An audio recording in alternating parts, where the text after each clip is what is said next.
What's up, Dual Coast fans? Welcome back to another exciting episode of Dual Coast Podcast. I'm your host, Dan Skoka, joined by my West Coast co-host, Russ Rogers, and very special guest this morning, also on the West Coast, Brigitte Morris. Brigitte, thank you so much for being with us this morning. How you doing? I'm good. Good morning. Thank you so much for having me. I'm super excited. We are so excited to have you. This is an amazing morning. We are very blessed to have you on this morning on Dual Coast. Let me tell you. Oh, thank you.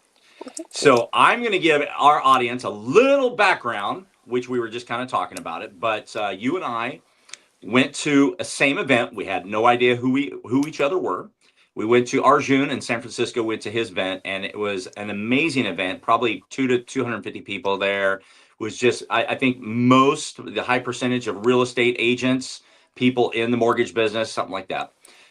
Amazing. Bridget and I ended up at an appetizer table talking with a number of other ladies, and then eventually Jared and Sebesta came in. But we probably stood there and talked, I don't know, maybe 30 minutes. Wasn't counting, but it was just time was going. But Bridget and I had this connection. You know, when you get in the room, Dan, anything is possible. I've heard that somewhere before. What guy told you that? Yeah, I think somebody, in the East Coast told me that. But you get in the room and anything can happen, and that is our connection with Bridget and I, and now with Dan. It's an amazing connection, and I told Arjun after that about a week later, and I said, when you go into an event like this, a lot of people are nervous. A lot of people are. You got this, fear of going in. Who am I going to meet? What do I look like? Is my lipstick good? Not mine, but women. My glasses, are all the screws in? Everything, right? Mm-hmm. So with that being said, you go into this place and anything can happen. And that night, met Bridget, ended up talking like I said, with a number of ladies, and then the lady to my right. She said, "Hey, Bridget, she parked in this bad neighborhood in San Francisco." And it was a Hollywood movie set as we got closer to the parking garage. So I walked Bridget back to her car. And as we know, and we were laughing beforehand, in Taekwondo, she was the one protecting me and I wasn't not protecting her. Sure. So, but I planned it. Yeah. I risked my life to park in a bad neighborhood because I really want to have that conversation. I wanted to act macho. I wanted to act like I was protecting her, but we really know deep down the truth, right? Exactly. So anyway, we swapped information, but we just had this, connection.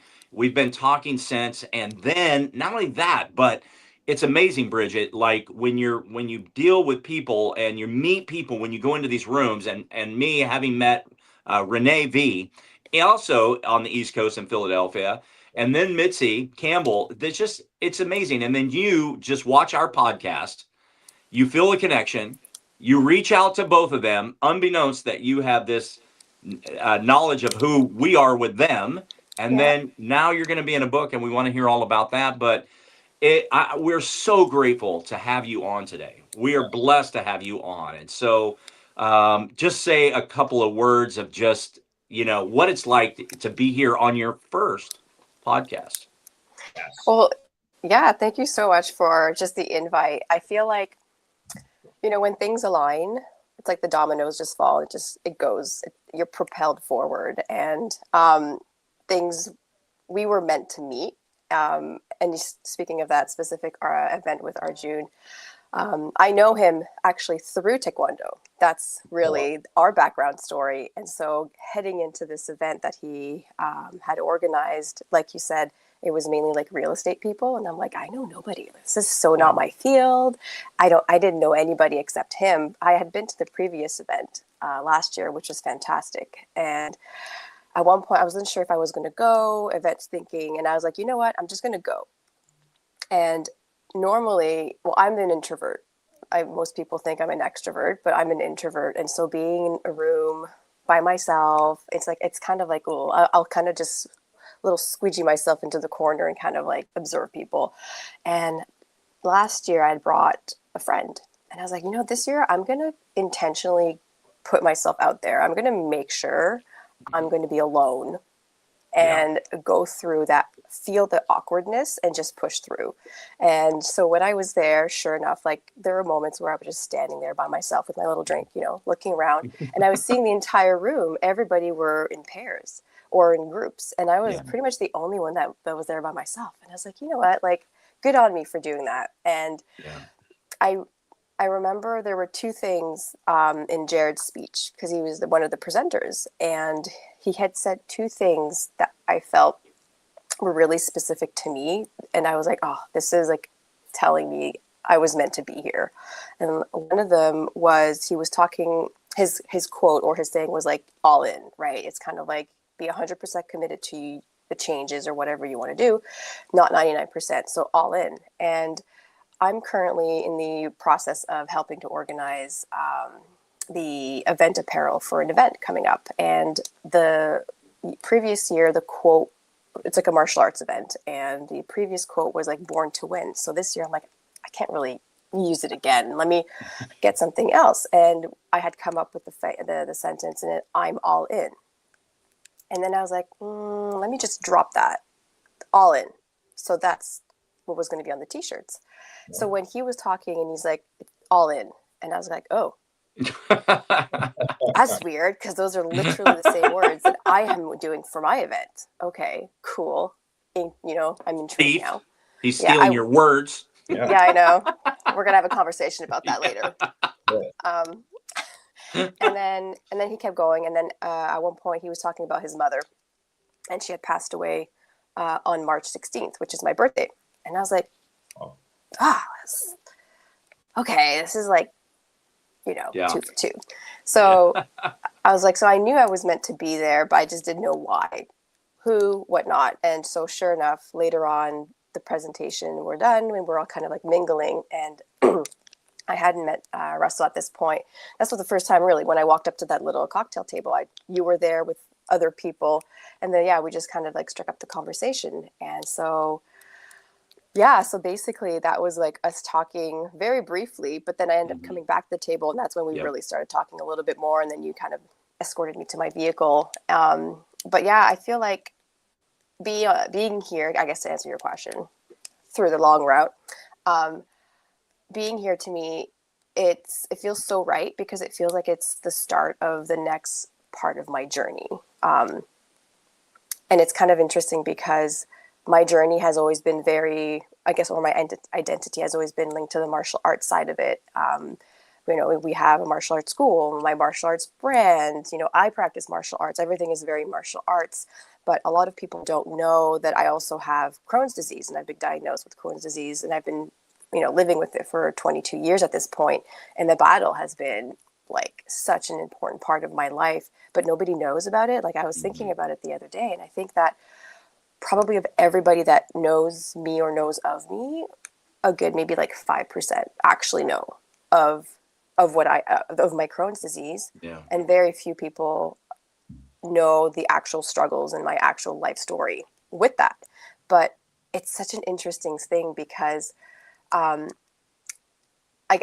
guess like I really took matters into my own hands, and I'm at a point where when I was seeing my doctors, they were telling me like, look, like, well, I would go up to them and say like, what else can I do? Do you have any other, you know, I don't know, like new studies, anything that I can look into, you know? And I'm not really, but what are you doing? So I can tell my other patients. And they're like taking a note. And I was like, wait, you're asking me for advice? Like, who's paying who here? And then the next year, they're like, after, you know, another meeting, and they're like, you know what, just so you know, the patients that are doing what we're recommending that you're doing are actually improving as well. And so I was like, okay. And my last meeting that I met with them was I think it was like last year. I had done a little follow-up surgery, and I went up to meet them again to kind of go through everything. And basically they're saying, look, like you're healing, like you're reversing your symptoms, like you're healing your Crohn's to a point that like it's still considered, you know, incurable. And it's so interesting. So I'm sitting in the room, and she's like, yo, what you're doing, I've never seen it before. Like, this is incredible. And as she's like leaving the room, she stops. Like she had opened the door, and she stopped, and she kind of shut the door a little bit back, and she kind of leans back, and she's like, are you an influencer? And I was like, no, like that's a bit like such a random question. I'm like, well, I have a YouTube channel, but like not really. And she's like, you need to share your story. Mm, And then she just walked out. And I'm like, what just wow. happened? That was So a powerful statement right there. Oh, yeah, and I think that that's kind of like where I'm saying there's a lot of alignment as well. Like I'm doing a lot of internal reflection on myself, trying to improve myself, but also I was told that my throat chakra is blocked, and that's speaking your truth, and kind of like linked into that. I'm kind of like, this is a part of my journey where I am now going to be talking about this and hopefully helping as many people as possible, because it's scary, you know, like when you're going through something, it doesn't matter how many other people are going through it, you always feel like you're alone. Yeah. And sometimes there's like some shame in it because you don't want to talk about it. It's embarrassing, whether you have your own identity, your pride, right? And it's like admitting that this is making me weak, whatever it is, right? And it's, people just take on this that by themselves, and you feel so alone, even in a community. So I feel like sometimes if I can empower people to start looking, to feel confident that they can look other ways to help them heal. That's pretty much like what I want to do. Yeah. No, that's so good. I want to go back to the moment you said that, like, you were standing in the room alone. Yeah. And you know what? And that's where people really get nervous, for sure. is when all of a sudden you're standing there, and I have that same feeling, because in that same room in San Francisco, there are moments that, I'm looking around and I'm like, okay, well, who am I going to meet? And then I would just I went up to a couple of guys, talked with them. We dialogue for 10 minutes or whatever, but I just knew that, like, there's nothing there. Like, we just had good conversation, but moving on, Yeah. Yeah. and so, you're putting yourself in the room, and you have that feeling, because you're not always going to be comfortable in the room, right? And so when I told Arjun, like, after that, I was like, Arjun, when I go to these events, if I can meet 5 to 10 quality people in a room of 2 to 300 people, if I can meet 5 or 10 quality people, just like meeting Dan, like, you just don't know where it's going to lead, Yeah. And so that lady telling you about your Crohn's and sharing your story was solid, and then you're aligning right now. You're going Yeah. through and you're aligning with other people, and it's amazing to see. So aligning with Renee, aligning with Mitzi, now being in the book, and I want you to share about that. But first, let's talk about this. All Yes. right, boss lady. How do I get that in there? There we go. You're good. So this is an Yeah. amazing book. This is an amazing Thank book you. filled with pictures, martial arts. Look at this. The brand of a champion right there, right? How cool is Yes. that? So Thank you. Bridget sent this to me. Amazing. Going through this is, the pictures, black and white, color, the story. Bridget, I don't know if I shared this with you, but my sister died at 50 from Crohn's. Sorry. Oh my God. I'm so sorry to hear that, but Yeah, wow. 20 years ago. It's at age 16, she got a hepatitis C. She got hepatitis C through a blood transfusion when she was 16. Oh So my she God. had hepatitis C and she had Crohn's, and she was dealing with that, all since, age 16. Well, Crohn's wasn't until later, but that combination ultimately got her at age 50.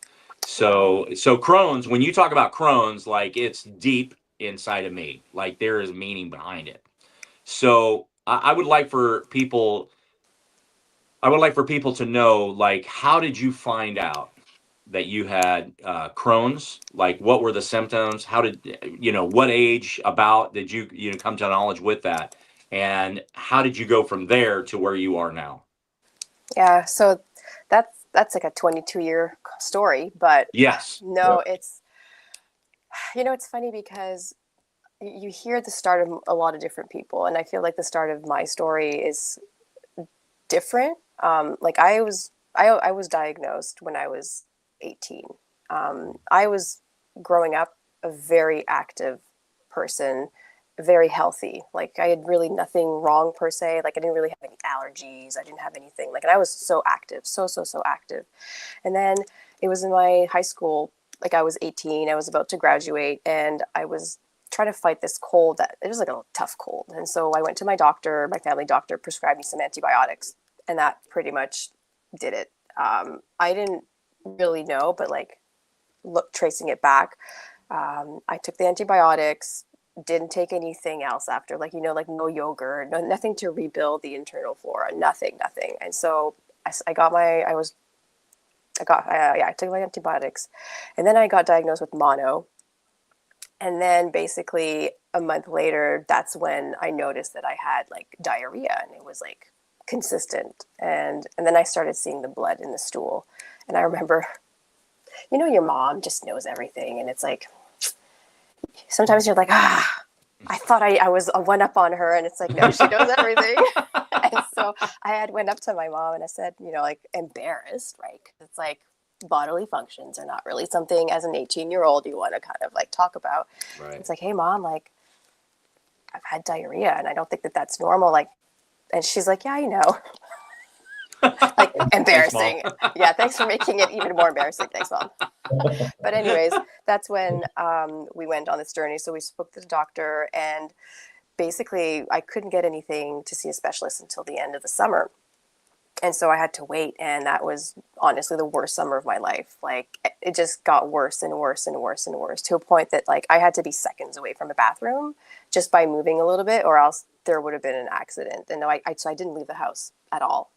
And finally, that time, like in September, I was diagnosed officially, but I was officially diagnosed with ulcerative colitis.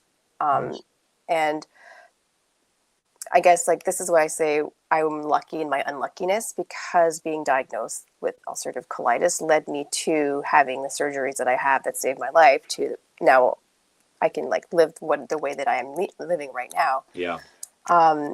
But over the next 3 years of trying to alleviate the symptoms and fix colitis, nothing worked. And we tried everything. Like my mom was like freaking FBI agent, like trying to figure out like what else. But we also had like a really good team of doctors. Like my grandparents were well known in the medical industry, so they really knew the specialists, the good doctors to go and talk to. So I ended up with a younger doctor, a younger gastroenterologist. So he was very open to trying different things. And like we ended up importing this experimental drug from Germany.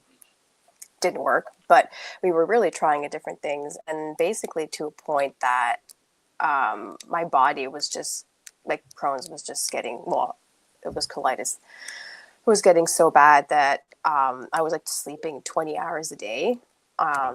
And still waking up just exhausted. And it was kind of like such a contrast from who I was before, very much like a super athletic. I had like scholarships. I was super driven, super bubbly. And I was like now the complete opposite. Like I wasn't really in my head. Like I was drugged up. Energy was like depleted. I didn't want to do anything. And so, they had told me that ulcerative colitis is curable because it only affects the rectum and the colon. So if we remove that, well, then you'll be cured, right? That was the kind of what I was sold. And I never really thought or considered surgery an option, because I was like, you want me to remove some organs? Like, are you like, no, like, how am I going to live? Like, what are the life consequences of having something like that? So I never considered it to be an option until I really had no more options. And I had to get rushed to the hospital, got an emergency surgery, and they removed the my colon and my rectum, and I got an ileostomy. But this is where I say I got lucky, because if I had been originally diagnosed with Crohn's, I wouldn't have been able to be a candidate for the next step, which is a J pouch, which is basically They take the end of your small intestine, fold it on itself, and they recreate a new rectum, and then they link the whole, plumbing together, as opposed to being stuck for the rest of my life with this ileostomy, which is like an outside pouch that grabs the waist. And little 18, at this point I was like 21, I'm still so young, and I'm like, I don't want to be living with this, like I like sports, like I don't know, I just didn't want to do that, but I had to. Ended up doing it because I was so sick. I remember I was just waking up from surgery, like how you're like, your eyes are kind of like open, but you're like not really coming to. And I remember being gurneyed out from the surgery room to, post-op, and all I see is like, my surgeon, bloop, his head pop in, and then all I see my parents pop. So that's like, there's like 3 heads in front of me, and I'm just kind of like, what's going on? And so it's like, how did it go? How was surgery as I'm being wheeled? And I always remember the surgeon saying, this shouldn't have been taken out yesterday. Like that's how bad it was. And so I was like, okay, well now I'm cured, and now I'm going to heal. This is great. This is fantastic. Like I'm now on a new chapter, and surgery went well. I had to go because I was so sick. I had to do the following surgery. Well, the entire surgery in 3 surgeries instead of really 2, because my body needed time to really heal. Like it was really beaten down. And so ended up doing that, and everything was great. Like I was back to my normal self, and symptoms started to come up again. And I was like, what's going on? And then I went back to, and it was different symptoms at this point. Like it was mainly like the arthritis side of it. It was excruciating, and it would always come up in flare. Medication, prednisone was always like my go-to, which I absolutely hated. I had become I become dependent of it. I had withdrawals, believe it or not, of prednisone, which was absolutely horrible. I thought I was dying, and nobody knew what was going on. They ended up doing a spinal tap because they didn't know what was wrong with me. And then finally they're like, oh, I think you're having withdrawals. Actually, my mom was the one that said that. Freaking FBI Of course, agent your mom. here. Of course, your mom. My She already mom knew knows all this everything. in advance. I know. Gosh, I love her. I have so much to credit her for just everything that she's done. But yeah, so basically I always remember this, actually. I was in the waiting room waiting for my gastroenterologist to come back because it was my birthday. And he's like talking about some tests and stuff like that. He's like, so yeah, basically you've been misdiagnosed. So you actually have Crohn's. And I remember that hit me like in the gut, because I was like, I was told that I was going to be cured. Yeah. And I've been through that mess, and I'm going to go back. Oh, that was so hard to take. And I remember like, okay, I'm going to have to go out and tell this to my mom. Right. Gosh. So I went out there, and I was like literally like fighting for my life of like not crying, like holding it in and going, hey, Mom. She's probably, I knew it,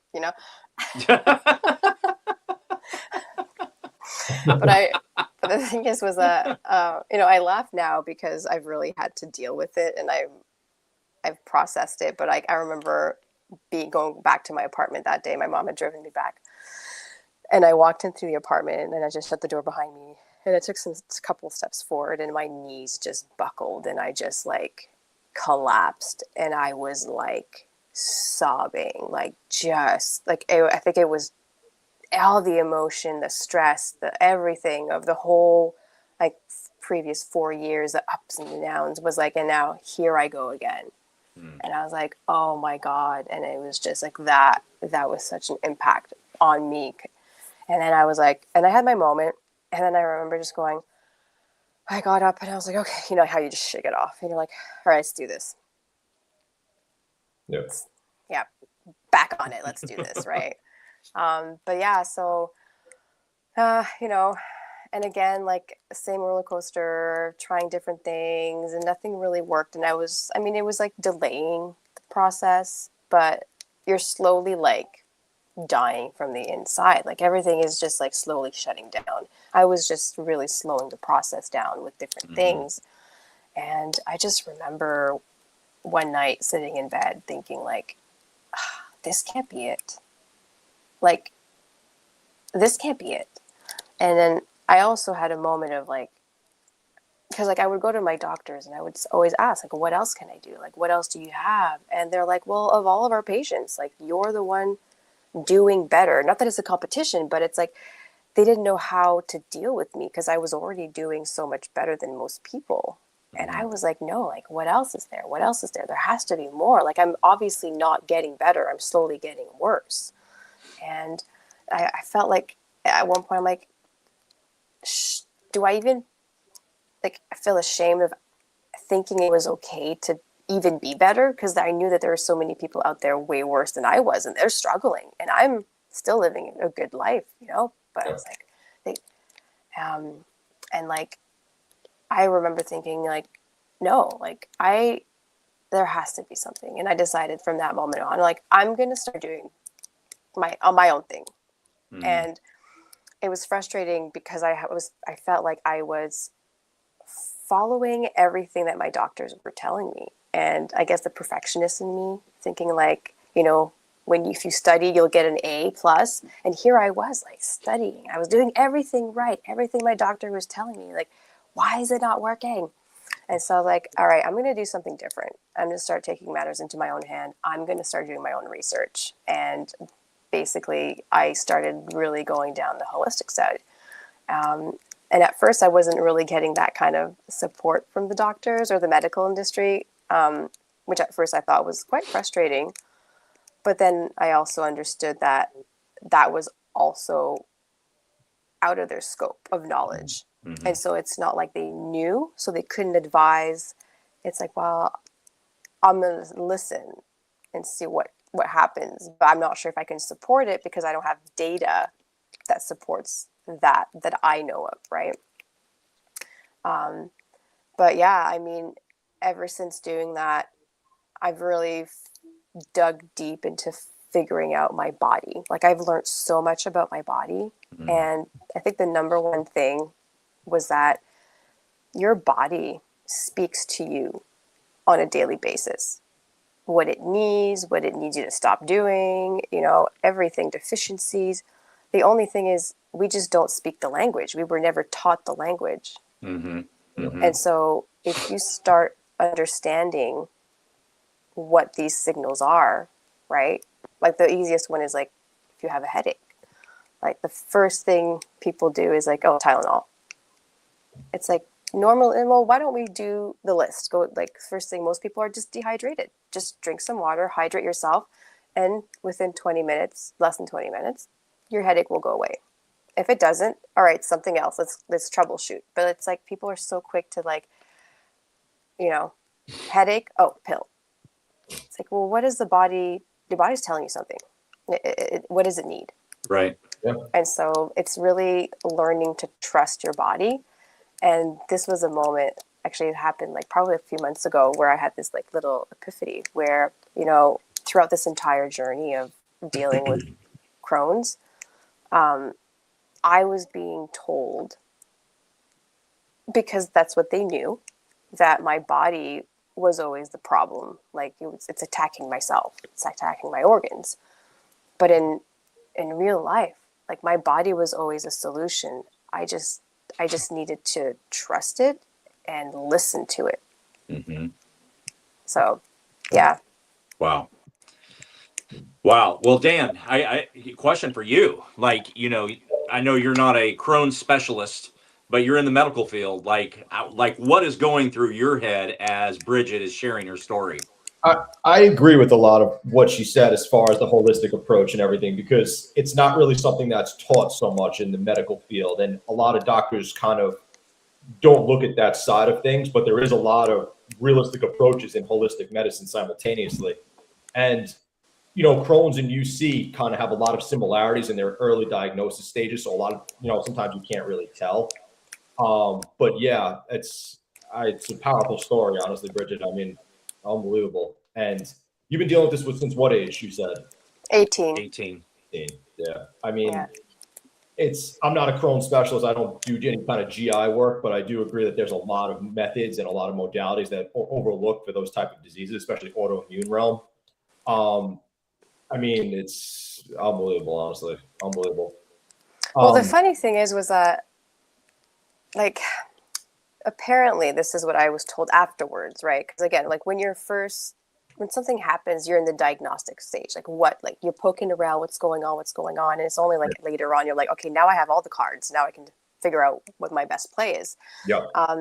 But so my symptoms were showing as ulcerative colitis, but I was reacting to medication as if I had Crohn's. And you have different types of medication based on ulcerative colitis or Crohn's. And so we kept trying to, deal with ulcerative colitis. And so like medication wasn't just really working. Sometimes it just didn't flat out work out.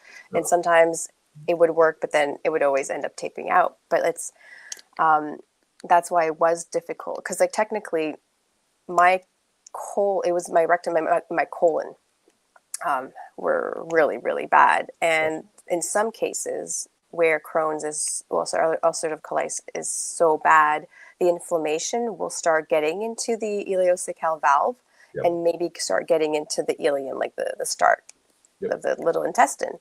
But technically, like ulcerative colitis stops at the large intestine. Right.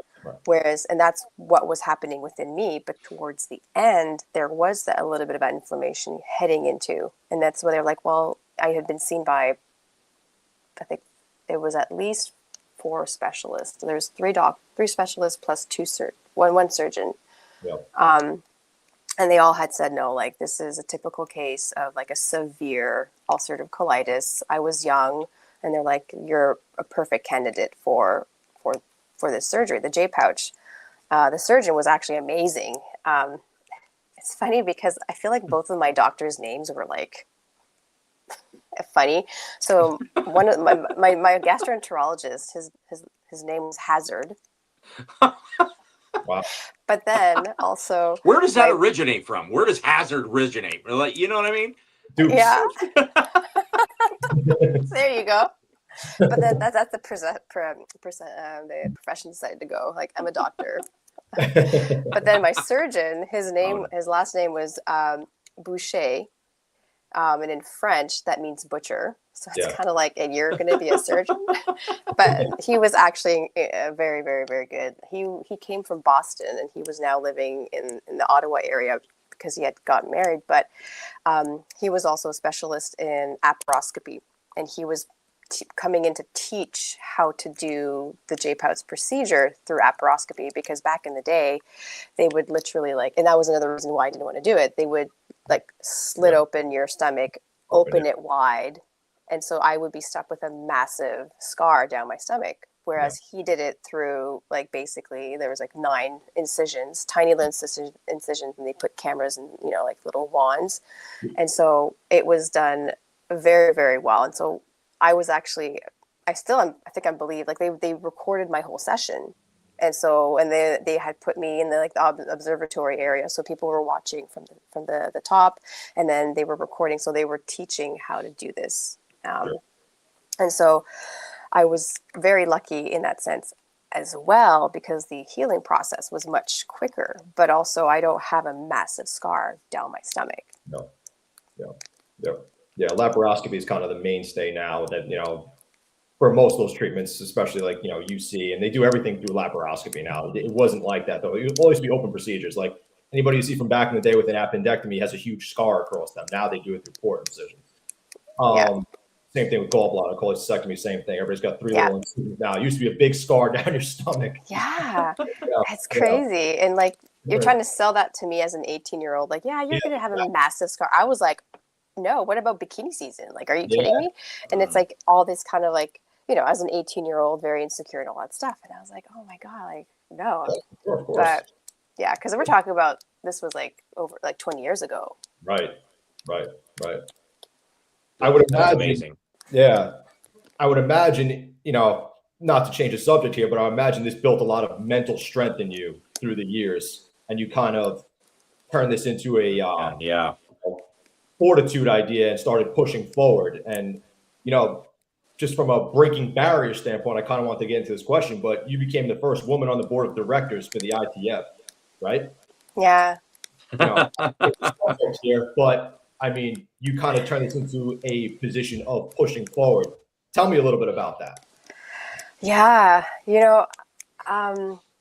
growing up, I always had this just feeling, this just kind of like it's like in the back of my head, but like also like behind me, protecting me, that I was always meant for something so much bigger than who I was. Sure. That's all. I didn't really know. And I've always really walked to the beat of my own drum. Like you can talk to my parents about that. I mean, I'm sure you're in one of my books, the stories, where I was like, when I was a kid, we lived in this cul-de-sac, and I would just like go up to my neighbors and invite myself for dinner, like little Brigitte, like 5-year-old, something like that. And they would call my mom, and they'd be like, "Hey, your daughter's here." And my mom's like, "Don't worry, she's well fed. Just send her over." Like, you know what I mean? Like, but it was like that kind of like that confidence. Like I was like, I don't even remember doing that, but like that's like, oh my God, Yeah. I had the balls to do that. But yeah, so I guess I always kind of had that inner confidence and confidence, but believing in myself. Like, if I want to do that, I'm going to do that. Yeah. And also growing up, so I'm the only girl. Growing up, I was the only girl. I had 2 brothers, and all my cousins were guys. And then when I was 16, then I had my cousin, and she's a girl. So then we were 2 girls. But in that process of growing up, I was always with the guys, and even into like heading into the martial arts industry, it's a men dominant industry, and so there aren't that many women, specifically as you go up in the ranks. And I kind of just always vibed with the guys, and so I always felt like I was always the only one, like in the room that was something, right? I was maybe the youngest there, or I was the only girl, or I was the youngest, lowest rank, or something like that. And that never really bothered me because I was mainly focusing on the connections that I had with people. I have like my friends vary from very old, people in their, well, I'm going to take that back. People in their 70s. Doesn't mean that you're really old, but Just you know in what I case mean. they're listening. Yeah, exactly. Older than me. Let's go with that. Older than me, and then younger than me. And there's maybe more mature people, and so it's like, to me, it's just like, do I vibe? Can we be together? Can we learn from each other, regardless of age? And so when I was, dealing with the Crohn's, there was a lot of like self-reflection, and yeah, absolutely, like just mentally being beaten down. Like, imagine the identity that you've built of who you are, right? I like to do this, and I want to be, like, example for you, like I want to be in the medical field. I want to do this, and I'm working hard to get good grades, and like literally all of that was stripped away from me. And it's like, you cannot be that person anymore. But even though you're so proud to be that person, all the things that bring you joy, foods and activities and friends, it's like, you can't do that either. And so you're left with like, what? Nothing. And that taught me to change my mindset, because if I'm going to get through this, I can't wish on something that I don't have. Yeah. I have to appreciate what I currently have. And the best quote that I saw, and I don't know who actually said it, but it was, staying positive doesn't mean that you're always happy. It means that better days are coming. And that really resonated with me, because I'm not where I'm at right now. Like, I'm feeling like crap, like I can't do anything, but I know it'll get better. It will get better. Yeah. But it's just not today. And so what do I need to do to get through today, knowing that tomorrow will be better? And it was changing the mindset of like, you know what? Back in the day, like, I don't know, going out and going to school, and then going out with the friends, and then doing this and getting the job. It's like, I can't do that anymore, but I got out of bed today. It's going to be a good day. Yeah. Yep. And it's like, oh, you know what? I went to the grocery store with my mom. That was a good day today. Yep. And so it's changing that mindset of, what do I currently have? And that helped me to push through those really hard times. And when I'm looking back on like example, like being the first woman on the board in the US and the youngest still ever.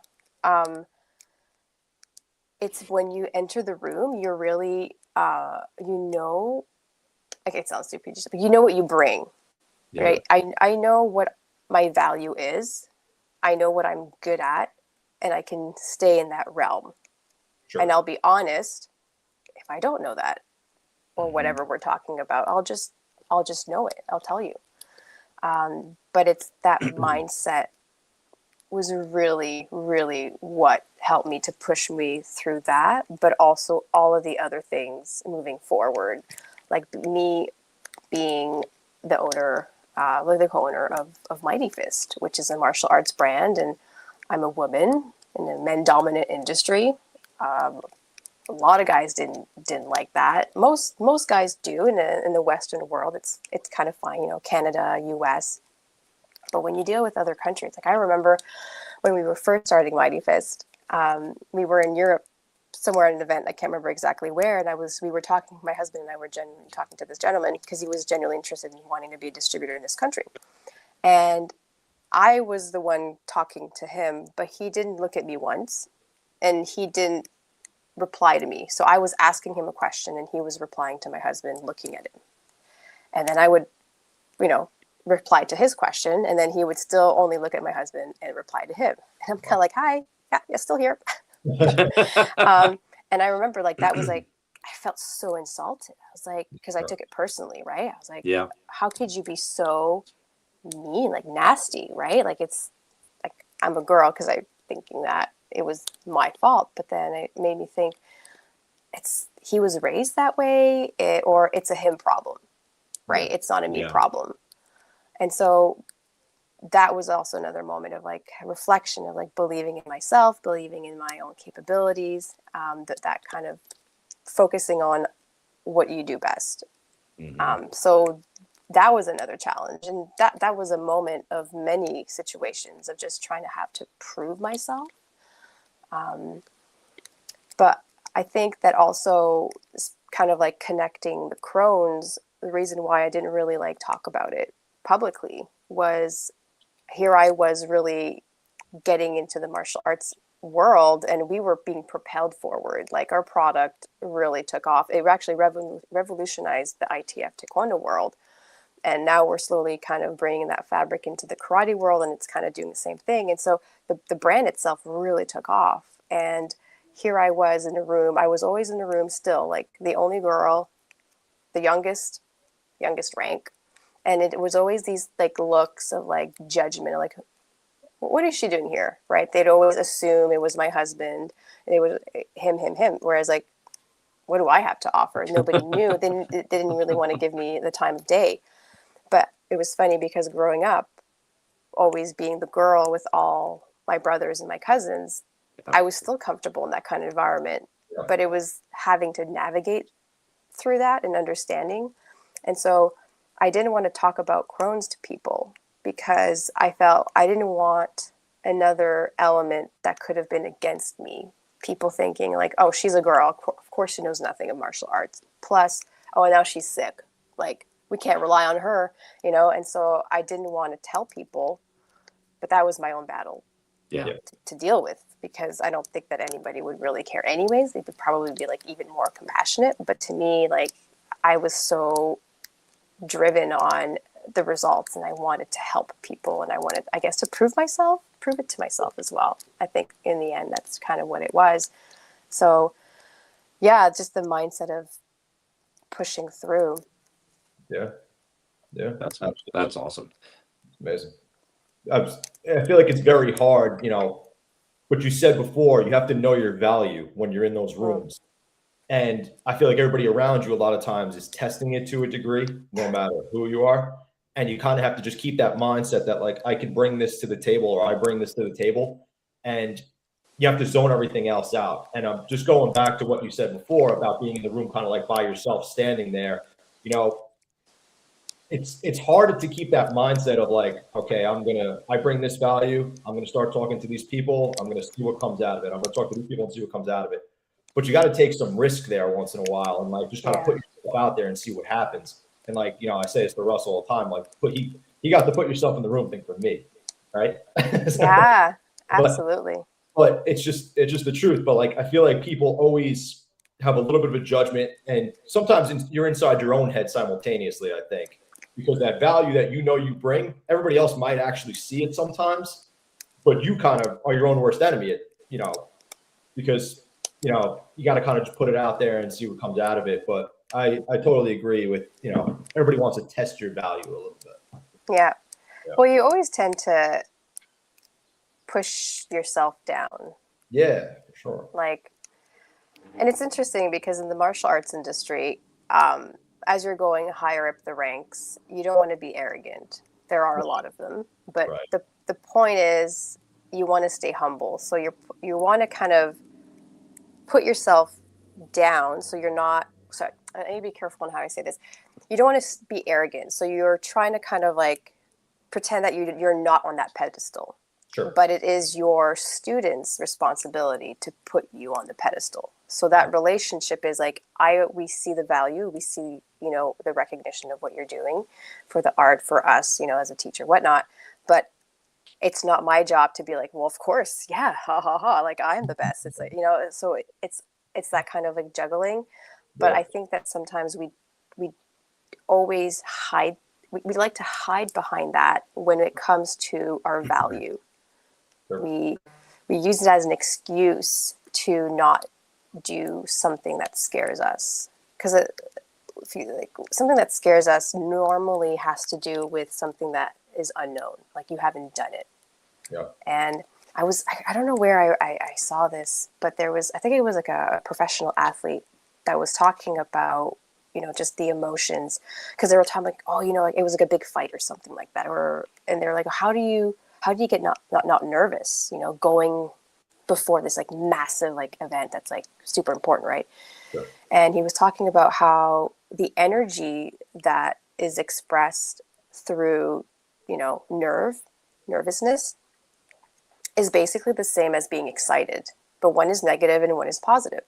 And so it's a redirection of energy. So if I want to be in a negative state, then I will stay nervous and I will shrink myself. Mm-hmm. But if I choose to think that this energy is excitement, now you become positive. Mm. Yeah. And, you know, that mindset change, right? It's all about the mindset, really makes such a big impact. And actually I have a story for that, because our brand, Mighty Fist, that we experience that. And that's really the big thing that Mighty Fist does. It's more than just the product.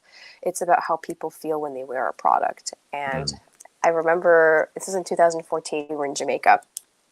And this was when we were officially at our first international event able to sell our product. And at the time, we still only had one product. We were like a year old, right? We were so new, and people didn't still really know who we were. So we got to Jamaica, barely, you know, trying to get those products in. But anyways, I'll leave it at that. So we have all these products, and I'm like, okay, we have to sell everything. And again, people would come to the table, they would look, and they would leave. And I was like, okay, this is not working. So I'm like, all right, I'm going to change this completely. So this person came over, and I was like, okay, if you buy this uniform and you wear it to compete, you're going to win. The person's like, really? I was like, absolutely. In my head, I'm like, I have no idea who you are. You could be like super crappy. Like what? And he's like, really? I'm like, absolutely. I was like, tomorrow you're going to come back to the booth and you're going to show me your medal. And he's like, really? I'm like, yeah. So he bought it. And I was like, sweet. Made my first sale. And he walked away. So then another guy came over, and I did the same thing. I was like, hey, if you buy this and you wear it, you're going to win. And he's like, really? And this guy was like this really tall guy, like 6'4", like somebody from like, I think Norway or something. And he's like, really? I was like, yeah. Anyways, sold another uniform. And I was like, oh, this is nice. This is working, right? But then there was like jokes on me. So the next day, the first guy comes back at the booth with his medal. He's like, yeah, you were right. And I was like, yeah, exactly. Of course I knew. See, you're wearing Mighty Fist. We took a picture. I still have that picture because I was like, oh my God. Anyways, that other tall guy came back with his medal, and he's like, you were right. And I was like, okay, calm down now. Like, I'm not like talking to all these world champions now. Like this is a nice little coincidence, but like, but that's where the brand of champions really came about. But see, that's the thing where they bought the product and perhaps they weren't the best, but believing that maybe the uniform gave him an edge, they entered the ring, and that positive mindset gives them, they makes it a little bit faster. Like if you're about to spar, if you're negative, you're a fraction of a second slower, therefore you're not going to be able to get ahead. But if you're a fraction of a second faster, you see things more sharper because you're confident. That edge is maybe what helped them win. Now I can't say because I didn't see the match, but you know, but it was like everyone that bought a uniform. Okay. So, and that's kind of like how it is. And the thing is, when you're in a room, I can tell the people that wear Mighty Fist, they just stand taller. There's something about the aura, you know, there's an element of pride, but it's of themselves, you know? And so if that fabric can give them a little bit of an edge. And so again, the believing and the mindset, and it's like, you know, if you're staying in the positive state, then that's when positive things are going to happen. But if you're staying in the negative state, negative things are going to happen. It's like you're kind of like you're telling yourself how you want the situation to happen, and then you're like trying to justify it. It's like, well, I knew this was going to happen, and it's like, yeah, but maybe you could have played a little around with it. Like you didn't have to stay that way. Yeah. No, it's absolutely true. It's absolutely true. I feel like when you go into something more confident and you have like, you know, Yay. as Russ displays it. There we go. Mighty Brands. There you Yes. go. I feel like it's in any situation when you like, you know, you walk into a room and you have like this nice suit on, or, you know, female with a nice dress on, stuff like that. And you walk in with this aura and this confidence, you'll accomplish a little bit more out of it. And I think that's probably what Mighty Fist brings to that Taekwondo world, is that these people feel confident. They're giving them mental strength, mental fortitude when they step in the ring. And I think that's just, you know, in any situation, honestly, it builds up this mental strength in you. And Russ, show us that one more time. We'll, you know, one more time. Just tell us what that is on that he's putting up. Yeah. So we have the uniform at the top, which is an instructor uniform. So the Matrix uniform the fabric is the most sought out product right now. And then below we have the helmet, the headgear, and then we have the gloves. And then below that we have the silk scarves. So that's another thing that I wanted to do specifically for women. So martial arts being very men dominant. When we go to these events, men will wear a suit and a tie. And in the ITF world, your tie color will represent your rank. Okay. That's me. And so, but the thing is, it's like you would go to these banquets and men wear all the suits and the tie, and then women wear a nice little dress. And they're going to wear a tie with the dress. Like, I was like, that's so cool. And so they kind of got creative, and they're like, well, maybe I'll wear a dress of that color, or jewelry, or a purse, or shoes, or something, right? So they would wear an element, but it wasn't really anything specific to the art. Whereas the tie had the logo and the association, everything like that. So I decided to do the silk scarf because I said, well, it's complementary to the tie, right? You can wear it around your neck as, you know, a fake tie, or you can do a bow or something like that. There's an element of fashion, but the colors are still going to be complementary to what the ties are. Gotcha. And so that was kind of like that moment of it's an empowerment, and basically showcasing how far women have come in the martial arts industry. Yeah. I mean, back in the day, women were not allowed to do taekwondo at all, martial arts, children either. And then when women wanted to start, I've heard stories, like crazy stories. They would register with men's name and they would compete against men. Wow. And well, you know, at a big disadvantage. And some women would be still winning. They're just absolutely insane. Those women paved the way. And so for me, if I'm able to kind of pave the way in different ways and really help empower women and just kind of change the game. Right now, we're still in kind of like a era where everything fits for the men, and women will just make it happen. It's like, yeah, fit in it. That's fine. And so I want to be able to bring elements specific to women. We're shaped differently. We have different needs. And so it's like, why can't we have specific products? Specifically now that more and more women are present in martial arts. If they were only 10%, it's kind of like, okay, well, maybe it's not worth it in terms of, well, okay, I have to be careful, let's say. In terms of production, I'm thinking about as a brand going through production. Right, you need to go through your products, but like, it's always worth it if you think about it. But you know what I mean. I get what you're saying. From an entrepreneurial standpoint. Yeah. I have to be careful which hat I wear because Yeah, who I talk to, because I'm like, wait a minute. We're always worth it. Well, I know we could, and we kind of joked about this before, like this is going to be a 2.5-hour podcast, but our time is coming to a close. And there's a statement that I want to ask you. And I know there's so much more that you can share, Brigitte. But with this closing statement, respond to this. What you think, what comes to mind is wellness is not about perfection, but it's about progress. What does that statement mean to you? Okay, well, I mean, I'm definitely answering this in different areas. Like there's an entrepreneur, there's a perfectionism, there's the health industry going through like Crohn's. Like what is perfection? That word means so many different things to so many different people. But in terms of,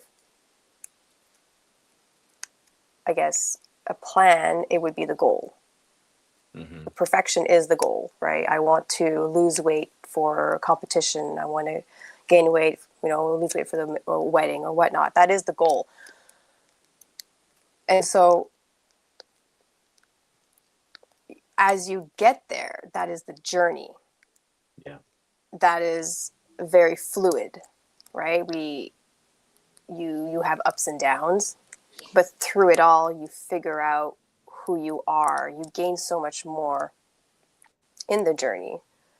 And I remember having this moment of like epiphany where I was like, I want to be the best this. I want to be the world champion. I want to, increase my sales. I want to get distributors in different countries. And I was like, it wasn't about the goal. It was never about the goal. It was about the journey. It was about who I have become while getting the goal. And the thing is, example, like when you're doing weight loss, as you're going through the journey and the process, your goal, the perfection changes, right? The goalpost changes all the time.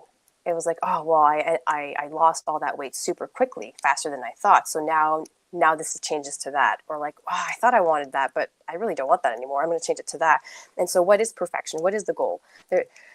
It's about learning yourself through the process. And if you think about it, as you're gaining knowledge through the process, you are also changing, not just like mentally, but like you're on a cellular level as well. The energy within your body is also changing. And so what you thought was perfect may change. And so what is perfection? Yeah. It's really understanding yourself. It's loving yourself. They say it's not about, what is it? It's not about waiting for the storm to pass. It's about learning to dance in the rain. Right? Yeah. Like when you're a kid for Christmas, you're like so excited of opening your presents. But then when you end up opening them, you're kind of like, oh, okay, great. So it's like the anticipation of what could it be? Yeah. Oh, it could be this. It's like, that's the journey part. That's the exciting part. And then as soon as you open it, you're like, you get it. You're like, right. Perfection is a fleeting moment. And I think if you think about it, it's actually like not true. Like you'll never hit your goal because it'll always be moving. Yeah. It'll change. So it's like you opened your present at Christmas. It's like, I got what I always wanted. Now I want this. Now I want that, and it's like maybe you enjoy it for a little bit, but then you've moved on to the next. And so it's like, So So true. it's the journey. It's like you're learning. It's like, oh, the anticipation, like learning who I become. And so in terms of wellness, you know, actually I had one of my doctors tell me this, because I was like trying to be I was hard on myself, right? I'm like, I'm trying to do this and this and this. And they're like, look, are you afraid of getting a headache? I'm like, no. She's like, why? I said, well, because I know what to do. Like, maybe it's dehydration, and if it's not, well, maybe it's going to be food depletion or whatever, right? And I have a list. She's like, yeah, exactly. You have a list of things that will help you get through the process. To think that you'll live the rest of your life without a headache, it's not going to happen, right? But do you live in fear every day that you're going to get a headache? Like, no, I'll get through it. And I know it. And so in terms of my Crohn's, you know, it's like, it's very fluid. You have ups and downs, and you know, you get sick, you know, you have the flu, and then maybe it's like, I don't know, you're super tired, like, I don't know, like you didn't sleep all night because you were stressed. It's like, you know, everything is very fluid. And so that's the journey part. It's understanding. It's like, well, right now I'm not doing so well, but I do know what I need to do to get there. And then it's like you hit the peak. You're like, I'm doing great right now. I'm flying. It's great. But then maybe something's going to happen and you get a headache. It's like, okay, now you're not so well. And it's just like, it's that constant journey of more like moving fluidity, I guess. And Yeah. so it's not about the perfection. It's not about the goal. The goal is what motivates you to get through the journey. Yeah. Yes. I Powerful. love that. Powerful. Yeah. I love that. I love that. So, yeah. Dropping the mic with Brigitte Morris this morning. Yay! This has been a great show. We touched on a multitude of topics. I think this was really powerful. I hope everybody really, got a lot out of this show. Brigitte, where can people find you, and where can they find Mighty Fist and the Mighty brand? Yes. Well, social media, we have our website, Mighty Fist, which is doughbox.com. That's the main website. Instagram, which is Mighty Fist _. And then you can just find me. It's my name, Brigitte Morris 1 on Instagram, on my Facebook as well. I have my website, Brigitte Morris, which is my name. Try to be consistent, keep it simple. Love it. Yeah. Love it. Awesome. Brigitte, thank you so much for coming on today and sharing your story. It's powerful. Yes. Very powerful. And it's just beginning. Thank you so much for inviting me. It's been absolutely fun. And I'm so grateful for this opportunity. Thank you. Absolutely. You're welcome. And we thank you so much again for coming on this morning. Please, guys, check out Brigitte, check out her website, check out Mighty Fist, check out the Mighty brand. We will see everybody next week. Thank you so much for listening. Please check us out on Amazon Music, Apple Podcast, all social media handles, Dual Coast Podcast, and please check out Brigitte at her website and mightyfist.com. Awesome. Thank you. Thank See you guys. you.